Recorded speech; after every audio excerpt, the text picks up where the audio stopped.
اعوذ باللہ من الشیطان الرجیم بسم اللہ الرحمن الرحیم۔ اللہ کے نام سے شروع جو بڑا مہربان نہایت رحم کرنے والا ہے۔ نون وظائف چینل کی جانب سے تمام ناظرین کو السلام علیکم ورحمۃ اللہ وبرکاتہ۔ میں اپنا چینل نون وظائف کی جانب سے آپ کی خدمت میں ایک نیا وظیفہ لے کر حاضر ہوئی ہوں۔ سب سے پہلے ہمارا چینل نون وظائف کو سبسکرائب کر لیں اور بیل آئیکن کا بٹن بھی پریس کر لیں تاکہ ہر نئی آنے والی ویڈیو سب سے پہلے آپ تک پہنچ جائے۔ حضرت ام سلمہ رضی اللہ تعالیٰ عنہ بیان فرماتی ہیں کہ ایک دفعہ حضور نبی کریم صلی اللہ علیہ وسلم ایک صحرا میں سے گزر رہے تھے۔ کسی ندا دینے والے نے آپ صلی اللہ علیہ وسلم کو یا رسول اللہ کہہ کر پکارا۔ آپ صلی اللہ علیہ وسلم آواز کی طرف متوجہ ہوئے لیکن آپ نے سامنے دیکھا تو کوئی نہ تھا۔ آپ نے دوبارہ غور سے دیکھا تو وہاں ایک ہرنی بندھی ہوئی تھی۔ اس نے عرض کیا یا رسول اللہ میرے نزدیک تشریف لائیے۔ آپ صلی اللہ علیہ وسلم اس کے قریب تشریف لے گئے اور اس سے پوچھا تمہاری کیا حاجت ہے؟ اس نے عرض کیا اس پہاڑ پر میرے دو چھوٹے چھوٹے نومولود بچے ہیں، بس آپ مجھے آزاد کر دیجئے کہ میں جا کر انہیں دودھ پلا سکوں، پھر میں واپس لوٹ آؤں گی۔ آپ صلی اللہ علیہ وسلم نے پوچھا کیا تم ایسا ہی کرو گی؟ اس نے عرض کیا اگر میں ایسا نہ کروں تو اللہ تعالیٰ مجھے سخت عذاب دے۔ پس آپ صلی اللہ علیہ وسلم نے اسے آزاد کر دیا۔ وہ گئی، اس نے اپنے بچوں کو دودھ پلایا، وہ پھر واپس لوٹ آئی۔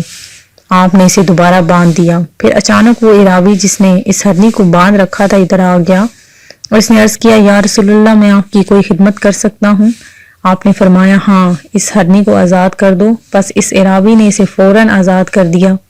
وہ وہاں سے دوڑتی ہوئی نکل گئی اور یہ کہتی جا رہی تھی کہ میں گواہی دیتی ہوں کہ اللہ کے سوا کوئی عبادت کے لائق نہیں اور آپ صلی اللہ علیہ وآلہ وسلم اللہ تعالیٰ کے آخری رسول ہیں۔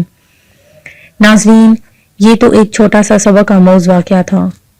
آپ صلی اللہ علیہ وآلہ وسلم کے طفیل سے اگر کچھ بھی مانگا جائے تو وہ ایسی مبارک ہستی ہیں کہ ان کے طفیل سے کوئی بھی مانگی ہوئی چیز کبھی رد نہیں ہوتی۔ اللہ تبارک و تعالیٰ سے زیادہ دعا مانگا کریں کیونکہ اللہ تبارک و تعالیٰ فرماتا ہے کہ مجھ سے مانگو میں تمہیں دوں گا۔ ناظرین، آپ ہمارے وظائف ہمارے وظیفے دیکھتے بھی ہیں اور شاید کرتے بھی ہوں گے، سنتے بھی ہیں، اس پر عمل کیا کریں، بہت ہی روحانی وظائف ہیں۔ ناظرین، ہمارا جو آج کا یہ وظیفہ ہے وہ اتوار کے دن کا یہ عمل ہے اور بہت ہی کامیاب عمل ہے۔ یہ آپ نے لازمی کرنا ہے اتوار کے دن، اس کو آپ کر سکتے ہیں، ہر اتوار کو بھی آپ اس کو کر سکتے ہیں، کسی بھی جائز مقصد کے لیے آپ اسے کر سکتے ہیں، کسی بھی پریشانی اور مصیبت سے نجات کے لیے بھی آپ اس عمل کو کر سکتے ہیں۔ بہت ہی مختصر عمل ہے، آپ نے بہت لمبے وظائف کیے ہوں گے، اس کو بھی لازمی کریں، انشاءاللہ عز و جل جو آپ کی پریشانی ہے، جو آپ کا مقصد ہے، اس میں آپ کو کامیابی ملے گی۔ ناظرین، ہم آپ کو اتوار کے دن کا عمل بتائیں گے، وہ کس طریقے سے آپ نے کرنا ہے کہ اور جو شخص اتوار کے دن یہ عمل کرے گا انشاءاللہ تعالی وہ کامیاب رہے گا۔ اس عمل کو آپ کسی بھی جائز مقصد کے لیے کر سکتے ہیں، کسی بھی پریشانی اور مصیبت سے نجات کے لیے کر سکتے ہیں۔ اس عمل کو کرنے میں آپ کو زیادہ سے زیادہ صرف 5 سے 10 منٹ لگیں گے، لیکن اس کے فوائد بے شمار ہیں۔ اس کو آپ اپنی زندگی کا معمول بنا لیں، ہر اتوار کو یہ عمل کریں۔ خواتین مخصوص ایام میں عمل نہ کریں۔ کسی بھی اہم مقصد کے حصول کے لیے اور پریشانی سے اور مصیبت سے نجات کے لیے اتوار کے دن بعد از نماز فجر آپ نے 360 مرتبہ یا محیمنو، اللہ تبارک و تعالیٰ کا یہ اسم گرامی ہے، اس کو آپ نے پڑھنا ہے۔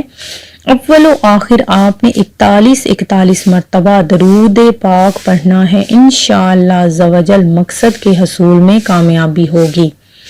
ناظرین، آپ ہمارے وظائف کرتے رہیں، انشاءاللہ تبارک و تعالیٰ اس کی برکتیں اور فضیلتیں آپ کو ملتی رہیں گی۔ اگر آپ کی کوئی دعا قبول نہیں ہوتی، اگر آپ کو اس میں کامیابی نہیں ہوتی تو اس میں پریشانی والی کوئی بات نہیں۔ اللہ تبارک و تعالیٰ دعا کے قبول نہ ہونے میں بھی مصلحت رکھتا ہے۔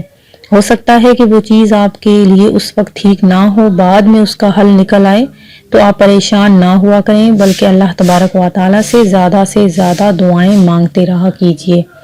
میں امید کرتی ہوں کہ ہمارا آج کا یہ وظیفہ آپ کو پسند آیا ہوگا۔ اسی طرح سے مزید وظائف حاصل کرنے کے لیے ہمارا چینل نون وظائف کو دیکھتے رہیے۔